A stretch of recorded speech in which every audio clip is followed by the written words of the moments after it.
So as I indicated, this particular session of the tutorial is going to be recorded and made available on YouTube publicly, because I'm hoping to be able, there might be other students who might be interested in learning about this topic.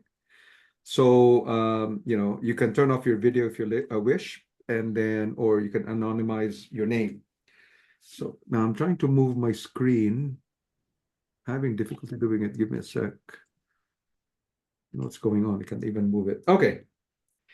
So this particular session, we're going to be talking about the use of generative AI for better student learning and outcomes. In particular, we're going to be focusing on generative AI such as ChatGPT, and I think there's version 5, and Google Gemini.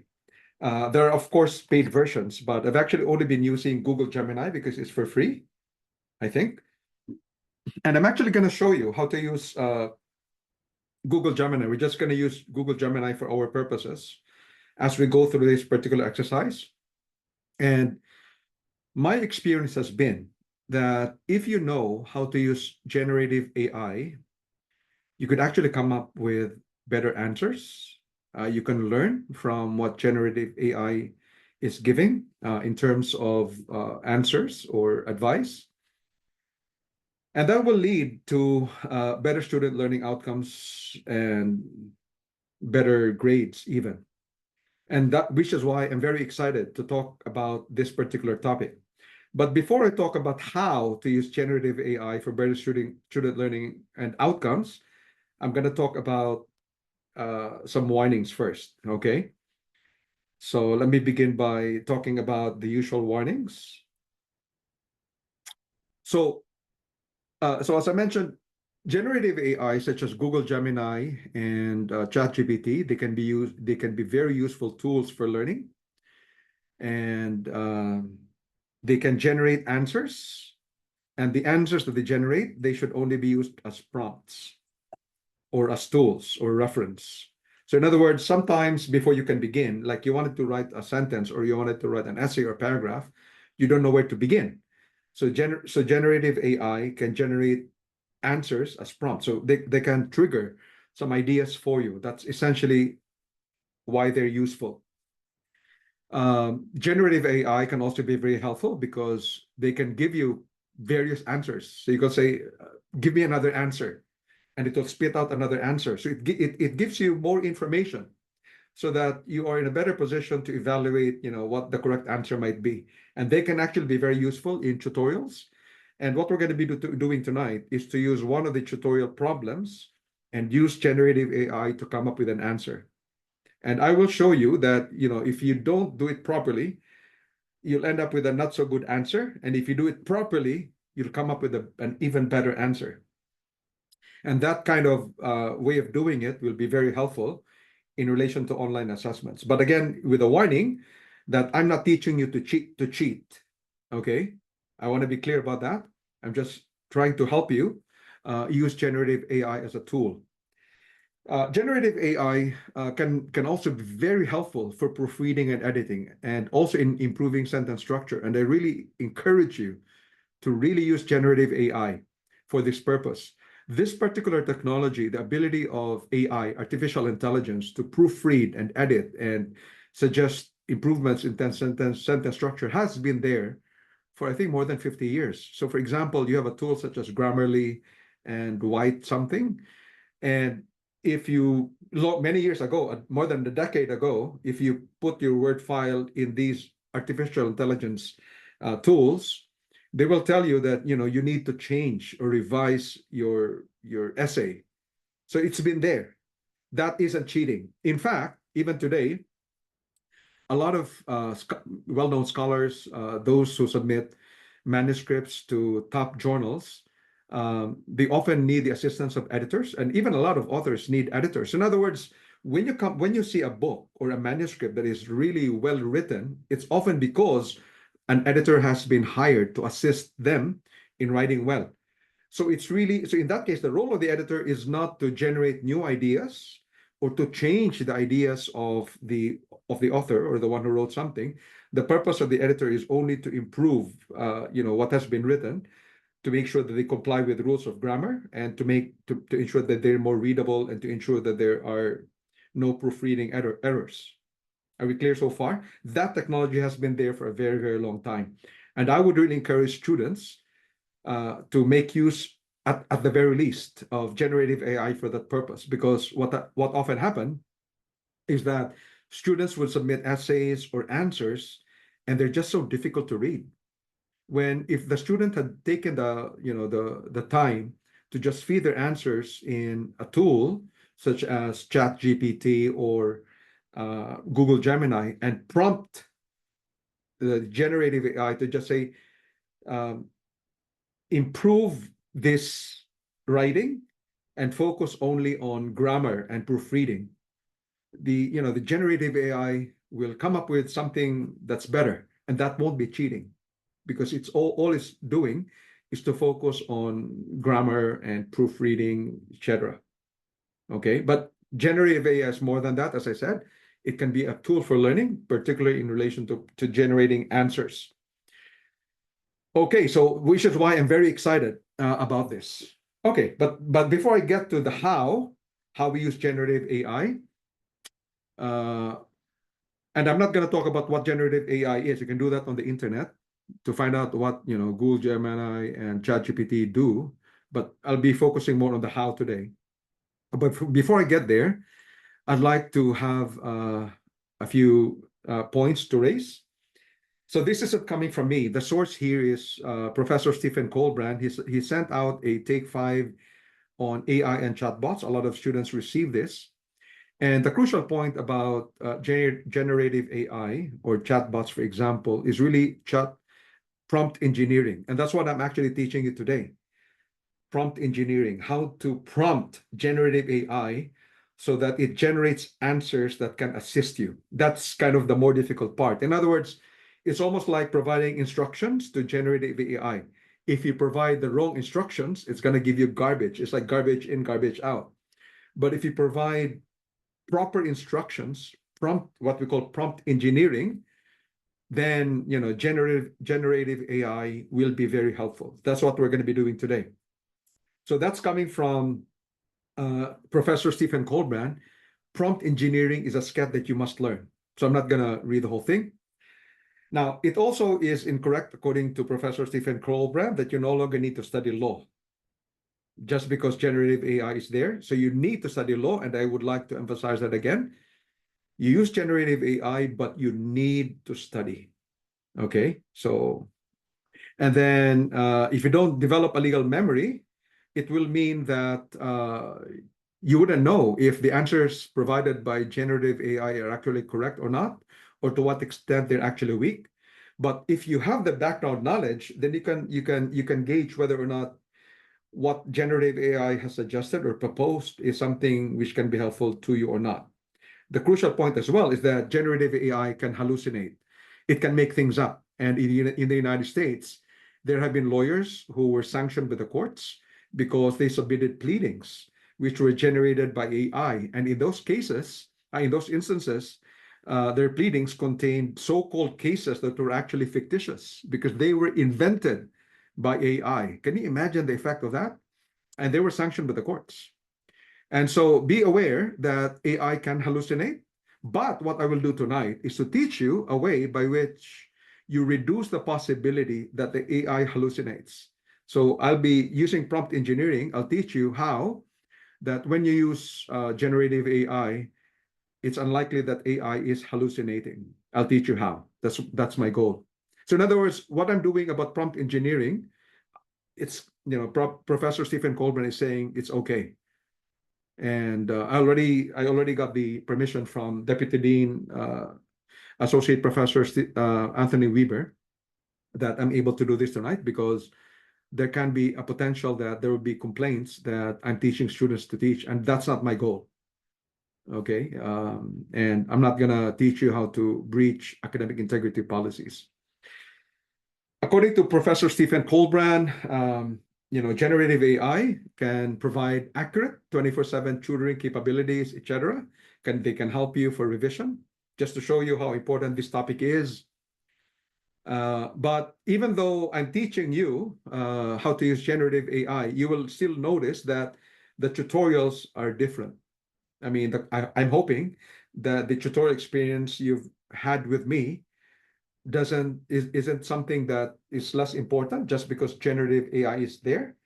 Generative AI is a tool, but it doesn't supplant or take the place of the kind of tutorials we've been having so far. So we will continue to have tutorials, which are essentially facilitated by a teacher like me, but we can use generative AI, like you can use generative AI to assist you to be more engaged and to have an idea as to what the answers should be when you end up with a discussion question. And I'm gonna teach you how to do that. And so the crucial point here is that even though we will try to use generative AI, academic integrity will still be rigorously enforced. So be very aware that you must make sure that if you must use generative AI, you are not breaching academic integrity or rules on cheating. So be aware, that's your responsibility. That's why I'm beginning with these, guardrails and guidelines at the very start. So chatbots and generative AI should be used as tools to help you learn, but not as tools to help you cheat. So I want to emphasize that I'm here tonight not to teach you to cheat, but to help you how to use generative AI as tools to help you learn. And then Professor Stephen Colburn himself recognizes that students are using chatbots and what else? AI in preparing tutorials and in assessments. So the use of chatbots and AIs in preparing for tutorials is acceptable. If you use them in assessments, it can lead to academic integrity issues if not properly referenced. So just be aware. You can still use AI for assessments, like our midterm assessment, which is due on Thursday. Just be aware that you may potentially violate rules on academic integrity if they're not properly referenced. So, and I'm going to give some other suggestions and guidelines on this in a short while. But I'm just reading off the take 5 from Professor Stephen Colbrand to indicate that this is a live issue. And, we're aware. The College of Law, and I suppose the university is aware about the ethical dimensions, problems of using generative AI, but it is acceptable for us to be talking about this today. Okay, now what else? Okay. So before we got, as I said, before we talk, I tell you the how, I wanted to make sure that, we're clear. I'm not trying to teach you how to cheat. So the other point here is that in terms of, so these are the key integrity issues in online assessments. This is really important. You must use the answers provided by generative AI only as reference or as a tool or prompt for your own answers. So you can only use them as a tool, okay, or as a reference. So do not think that because an answer has been provided by generative AI, the answers are necessarily correct. They could be wrong, or they might be wrong, and it will be very wrong then for you to just copy and paste the answer that is generated and use it as your own. That will be a breach of academic integrity. Clear, that's going to be cheating. You should also, so and this is really important to emphasize. You really need to study, because your goal is that once generative AI gives you a suggestion as to what the answer should be, you can then compare the answers provided by generative AI with your own knowledge of the law. In other words, if you don't know much about the law, if generative AI tells you something, you wouldn't know if it is wrong or right, or to what extent it may be wrong, or to what extent it may be right. So you need to study. But if you've studied and then generative AI gives you a potential answer, well, that just gives you new information and a new way of a new framework of trying to analyze a particular legal scenario. So it can be very helpful. But it essentially allows you to compare and evaluate the answers provided by generative AI with what you know about the law. Now, this is really an important part. Do not ever adopt the answer provided by generative AI as your own answer, because that's clearly cheating. Because in that case, the answer is not your own. It is the answer of generative AI. You cannot do that at all. Okay? So you cannot, just to emphasize, so you can see I'm beginning with all the guardrails here with all the guidelines, right? You cannot adopt the answer provided by generative AI as your own answer. Never copy and paste the answers provided by generative AI as your own. What you should do is that once you've gotten the prompt, of generative AI, and you have a better way now of thinking, so this is probably the correct answer. In that case, you can then, write your answers in your own words, using your own words, using generative AI as a reference. So this is what generative AI suggested. So this is probably what the answer is. So in other words, when you answer, you're using your own words, but you were influenced by generative AI. It's almost like you have a problem in life and you talk to somebody, probably a friend or a relative, your brother, your sister, your parents, and they give you some suggestions. And so in that case, the suggestions are just references for you, sources of information to guide your action. But at the end of the day, your actions should be your own. So in other words, generative AI only should be used as a reference or a tool or a prompt for your own answers. Now, crucially, especially in assessments, if you're going to be using it for assessments or for tutorials, as we know in law, it's always important for us to be able to reference and provide sources of law. So you must properly reference your own answers with the appropriate case law or statutory provision. So even if you make an argument, this is the rule, and the rule appears to be correct, you need to be able to provide a source for that. The source can be case law, meaning a decision of the courts, or it can be a statutory provision. In other words, a provision of a statute or a law passed by the parliament. Okay. Any questions so far? Clear?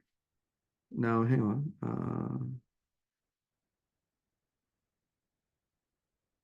Okay, clear so far. Now, let's go on.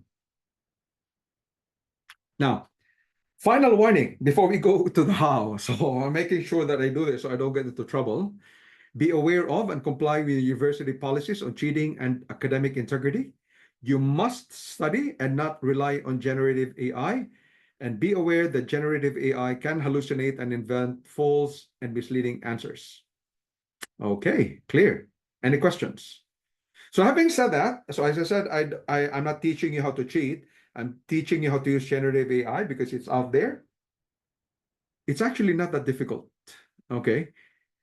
So at the end of it, it's really simple. What you actually do, one, is to use proper prompt engineering. In other words, you give instructions to generative AI, like Google Gemini, on what to do, and then you give it information that it can use. Okay, I'll just jump quickly to what possible prompts there may be, and this is just a suggestion. You can do it on your own, and then I'm going to show you how it's done. Okay, this is a possible prompt. Okay. So when you do a prompt, for example, you will probably tell generative AI, provide an answer to this legal scenario using the IRAC format, like issue, rule, application, and conclusion, based on Australian torts law or based on Australian constitutional law. And in this particular case, specifically Queensland torts law, including potentially the Civil Liability Act 2000 Queensland found at blah, blah, blah.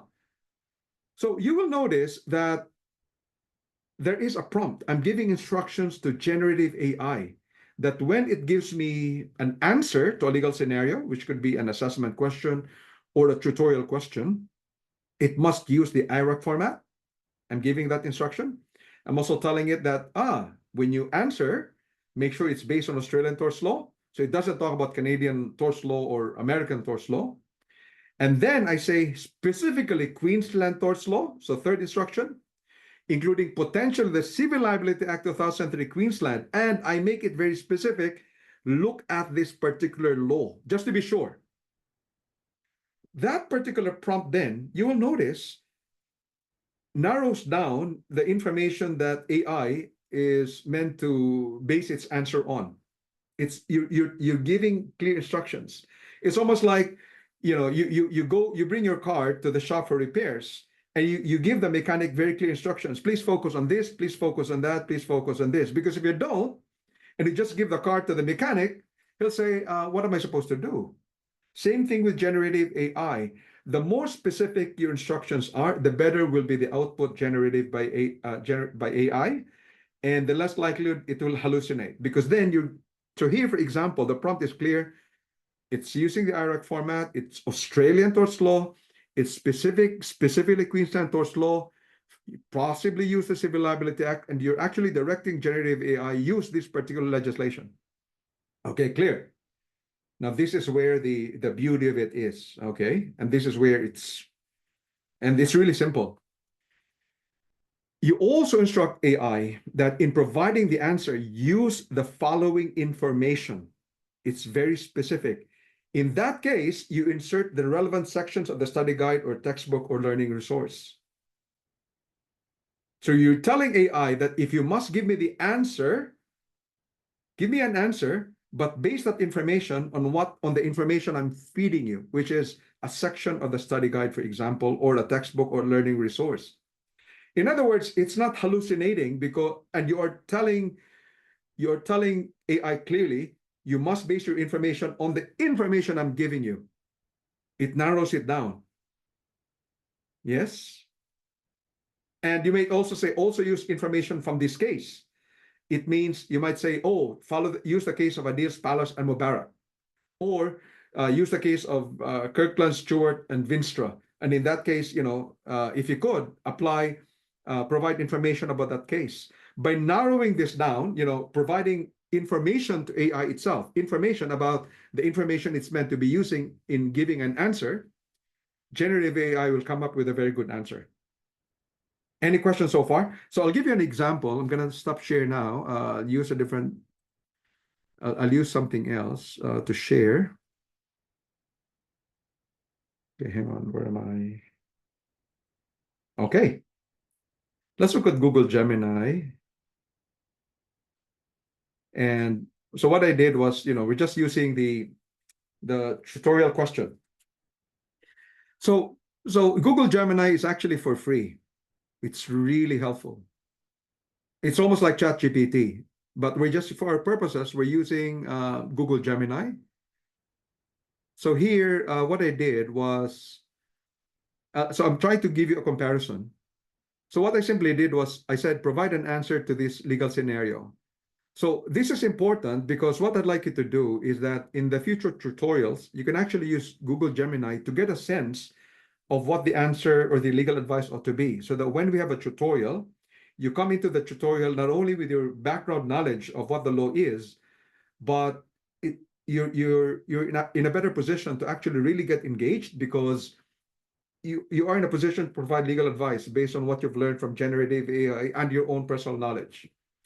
So here, this is the most basic one. I just said, provide an answer to this legal scenario. You can see that it's really broad. It doesn't say, provide an answer to this legal scenario, whether according to the IRAC format or based on Australian tort law or Queensland tort law. Very basic.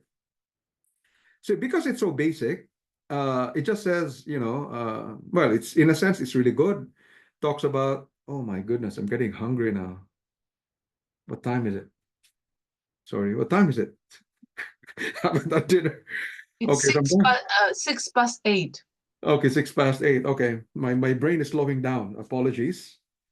Oh, okay. Okay, I don't have diabetes, but my blood sugar is going low. Okay, so Google Gemini came up with answers like, duty of care, breach of duty, steps, etc. It also talks about causation, damages, etc. So this one, it's kind of okay about Lele Restaurant, but it's missing a lot. Like it doesn't talk about Adil's Palace and Mubarak. It doesn't talk about whether or not you should look at Section 9. It doesn't talk about the liquor license, and if there's a liquor license, there may be a duty of care to prevent disorderly behavior, etc.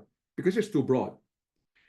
From the viewpoint of Isaac and Fred, it misses that point about there being no duty to rescue anyone. It just talks about that. So it's helpful, but not very helpful. And then it talks about violation of privacy. So it's helpful, but you can see how helpful it can be, right? But it's too broad. I'm not. So if it were me, I wouldn't be too happy. And especially because it missed out Adil's Palace and Mubarak, it missed out on duty to rescue. So what I've done was to change this again. And so this time I added more prompts. Hang on, did I add? No, not for this one yet. Okay, okay, so not that one. I was probably hungry and press it again, so that's not the one. But here at step 2, what I did was, okay, I said provide an answer to this legal scenario. You'll notice, still broad. But I added something else. Hang on, from the chat. No, that's fine. I'll get this done. And then I'll just gorge on food after this. I need to finish this because I'm not going to be able to sleep if we go to the midterm and I didn't discuss this. And so what I did then was, you will notice I added this point here. Where was that? Hang on, sorry. So I said provide an answer to this legal scenario, but crucially, what I did here was, in providing the answer, use the following information. So I added another prompt. This is a crucial point. I'm giving information that I'm asking generative AI to use to come up with an answer that's better. But even in doing this, you can only do this if you have a sense of what the legal issue is or what the relevant rules are. Because if you don't know what the relevant legal rules are, it's not going to be of assistance. What are you going to feed it? You're gonna say, in providing the answer, use the information on contributor negligence. But it's irrelevant. Google, generative AI is just going to be confused if you give him that information. If you give it that information. So you will notice in my next prompt, in providing the answer, use the following information. I already know what information is likely to be relevant in providing legal advice. And in here, you will notice I said the information I provided, I'm using this from the study guide. According to the study guide, the question of whether there is a duty for failing to act raises the question, blah, blah, blah, blah. I just copied and pasted from the study guide because I know that this legal issue in relation to Isaac and Fred has to do with the duty to rescue. So I've narrowed it down. So in other words, if I did not study, if I wasn't aware about the concepts of duty to rescue, then I wouldn't be able to prompt generative AI to focus on that. So I've added a second prompt. You'll notice, in providing the answer, use the following information. And then I added the relevant section of the study guide. I haven't really tested if you could actually feed the whole study guide of 15 pages. I don't think Google Gemini will do that, will allow that. But by narrowing down, the potential source of information that Google Gemini will use, you're actually assisting Google Gemini to come up with a better answer. And so, because of that, it probably has a better answer now. It talks about reasonable steps to protect patrons. And more importantly, in relation to Isaac and Fred, it then begins to talk about, did it talk about Jude? So there, finally, now it's beginning to talk about there is no legal duty to rescue someone in peril. So it's getting closer now. You can see the difference. Before, it wasn't talking about here, but because I fed it information about duty to rescue, it's beginning to address it now. So it's beginning to be more helpful. And then what I did then was to change the prompt even further. And I said, provide an answer to this legal scenario based on Australian torts law. I did that because I felt like I wasn't sure if the answer may have relied on American torts law or Canadian torts law. So I said, based on Australian torts law, specifically Queensland torts law, including the Civil Liability Act. And I fed it the information that this is, the law that you're looking at, which is in the internet and on the internet. And then I fed the information about, I fed the information based on the study guide. Where is that? So I said, in providing the answer, use the following information. So I've added more prompts, right? And then, it answered again. So there, you'll notice it's now different because even in relation to the Leray family restaurant, it has begun to talk about Donahue and Stevenson. It wasn't there before. And then even in terms of the breach of duty of care, it talks about foreseeability, etc. And then in relation to Isaac and Fred, Judy to rescue. I'm not sure about this case. It's because I didn't give it, but potentially it's there. So you're gonna have to check. Did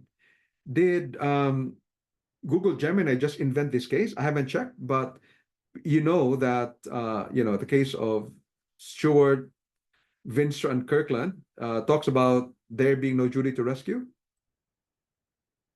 Okay, so but again, it's still tidbits of information, still not the answer I need for an assessment, right? So what is the next step I did? I said, provide an answer to this legal scenario using the IRAC format, issue, rule, application, and conclusion. Because here you'll notice it's just bullet points, but it's not following the IRAC format. So now I said, provide an answer to this legal scenario using the IRAC format, and then based on the Senators law, specifically Queen Senators law, including potentially the Civil Liability Act, and then you will notice I still here, and this is free, remember. And then what I did was, where was that now? In providing the answer, use the following information. I added parts of the study guide, and then it came up with an answer. Okay, a restaurant owes a duty of care. Okay, yeah. So in a sense, this is good, but it's missing Adil's Palace and Mubarak. It's still a bit too broad. I'm not happy with the answer. But you will notice now, you can see the way it's formulated the legal issue. It's actually good. The way it formulates the legal issue, it said, did the Leray family restaurant breach its duty of care to patron James by failing to take reasonable steps to prevent this injury sustained during a fight that broke out? That's a fantastic legal issue. That's excellent. This is the kind of legal issue that we've been talking about. You connect the legal concept, the legal principle, to the facts. That's exactly what generative AI did, which tells me, so I was teaching my students correctly on how to, articulate the legal issue. So that's a very great legal issue. It's really good. It's on the point. The rule, I'm not happy. It's too short. You would expect the rule to be longer, probably even talking about, the Civil Liability Act, but you can see how helpful it is, right? Your phone call. Oh, wait. Give me a second. I think somebody's coming in. Give me a second.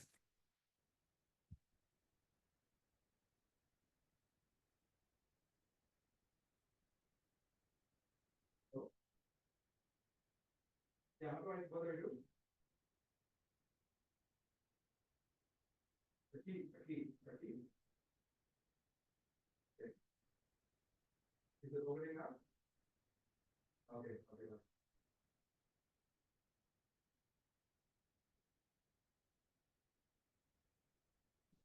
Okay, sorry, I had to quickly jump out because my son is trying to go in. Okay, so just notice the rule is bad. It's not extensive, but it gives you a sense. And then here, do Isaac and Fred have any tortious liability for failing to intervene in the fight? I'm not happy with this issue. If it were me, the way I formulate the legal issue would be, do Isaac and Fred have any duty to rescue under the circumstances? Or do Fred and Isaac have any tortious liability for failing to intervene in the fight? And did they have a duty to rescue?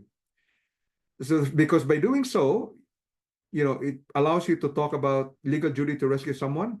So you're gonna have to check here because there's a case, and I'm not sure it's in the study guide, whether Google Gemini invented that. So there's the application bullet points. Not happy with that, but it's of assistance, right? And then finally, what I did here, I've added more prompts this time. And so same thing, provide an answer using IRAC format, and then in answering the question, use the information, which is from the study guide. It could be from the textbook. And then I said, also use information from, so this one, what I wanted Google Gemini to do was to use the case of Adil's Palace and Mubarak. And it appears it's unable to, even though it was publicly available there, it couldn't get the information. So what you might potentially do, if you have an idea about what a particular case is, you could actually go to the internet. And if you wanted to use Adil's Palace and Mubarak, for example, let's say Adil's Palace and Mubarak, right? So there's a summary there from from from the internet. And I'm not sure if I could see this, but sometimes the internet will give you case summaries, which can be very helpful. Let's see if this helps us. Because there are a lot of public information there.